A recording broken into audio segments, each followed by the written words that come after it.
We filed this lawsuit in order to push the Supreme Court to, at the very least, clarify that a shot must stop transmission or infection, but hopefully to reconcile it with all of this jurisprudence that's existed in the last 40 or 50 years. There have been at least half a dozen cases, it may be closer to a dozen now, that have determined that each and every one of us has the right to make our own medical choices, that we have a liberty interest in doing so, and that we can refuse unwanted medical interventions even if they might save our lives. So there's this conflict between this Jacobson versus Massachusetts in 1905 and all the more recent jurisprudence, and we want the court to say, you know, let's just let Jacobson go.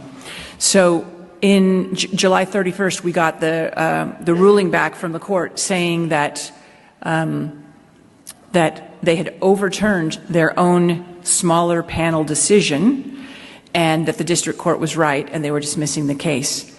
And the court actually said, it doesn't matter whether the COVID shot stopped transmission or infection. All that matters is that the school board could have believed that it would help individual employees. This is so dangerous, right? This opens the door, and it's exactly what we argued, is that if that's true, then we are mere chattel. We are literally slaves to the state, if that's true, because they can dictate any medical intervention they want under the pretext of public health. You know what? You're not cheery enough when you go grocery shopping. We think you should take some, I don't know, Paxil or something, right? You need to take something that makes you a little bit more ebullient. Or you're not as focused as you could be at work. So we are going to mandate that everybody takes ADD meds so that it improves your productivity. This is insanity, but this is where it's going.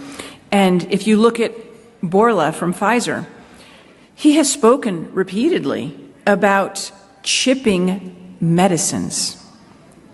So they have the capacity now to tag an individual pill or capsule with some kind of a chip that when you swallow, they will be able to monitor it and know that you've taken it. And you know what he says this is for? To ensure compliance.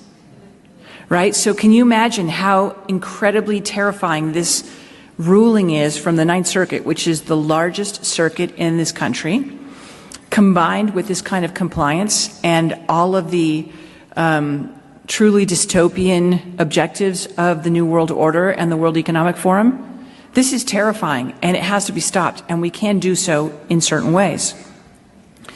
So if you look at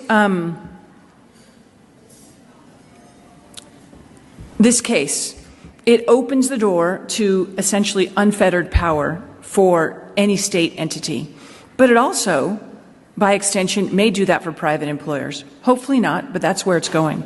We intend to appeal this to the Supreme Court. And so we will be issuing some letters to the editors.